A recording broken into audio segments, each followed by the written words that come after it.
বুধবার বিকেলে কত সুন্দর পরিবেশে গেলাম পাইলট মাঠে খেলা দেখতে। খেলা দেখে বাইরে হয়ে আসার পথে রাস্তায় দেখতেছি প্রচণ্ড আমের যানজট, তো ভালোই লাগতেছে।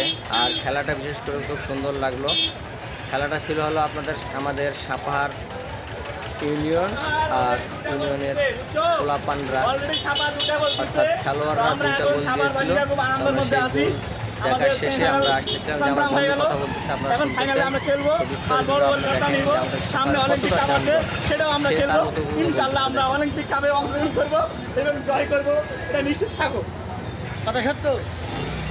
সাপাহারবাসীর পক্ষ থেকে আমি আপনাদের জানাই অনেক অনেক ধন্যবাদ। আসলে এই যে এতটা যানজট সৃষ্টি সাপাহারে বাজারে রপ্তানি হয় তখন প্রচন্ড লোকজন আমে ব্যস্ততায় পড়ে যায়, যানজটের লোকজন পেরেশানি হয়। তো এখানে আমাদের সবারই একটা দাবি ছিল যে আমাদের 0 পয়েন্টে অন্তত একটা ফ্লাইওভার ব্রিজ দিবে, ভালো হতো। আমার বন্ধু বলতে শুনে আমাদের সাপাহারে একটা ওভার দরকার।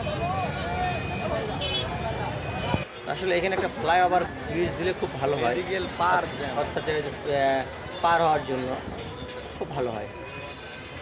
ফুট ব্রিজ যেটা ফ্লাইওভার ব্রিজ যাই বলেন না কেন, প্রচুর আমে ভরপুর। আচ্ছা বসে থাকা চলে আসবেন সাপাহারে আম খাওয়ার জন্য। আমের রাজা আমাদের সাপাহার। এখন এখানে বহু জাতের আম উৎপাদন করা হয়, রূপালী, ন্যাংড়া, হিমসাগর, গোপালভোগ, খিরসা, বাড়িপুর, ব্যানানা, কাটিবন, আশিনা, আরও অত্যাধিক আম। তো আপনারা চলা দেখতেছেন আপনারা সরাসরি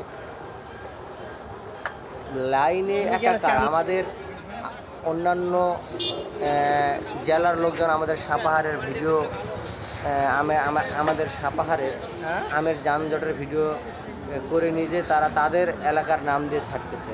আসলে এটা কিন্তু একটা সিন্ডিকেট, কারণ যেটা যেখানকার আমাদের সাপাহারের কিছু ভিডিও তারা ধারণ করে তাদের ইউটিউবে, ফেসবুকে আপলোড দিচ্ছে। এটা ঠিক না ভাই, এগুলো দুর্নীতি। তো আপনারা যাই করুন, আমাদের সাপাহারে খুব মানসম্মত আম পাওয়া যায় এবং ব্যাপারী ভাইদেরকে খুব সুন্দর সম্মান করা হয়, তাদেরকে সুযোগ সুবিধা দেওয়া হয়। চলে আসবেন সাপাহারে আমের রাজা, আমের রাজধানী।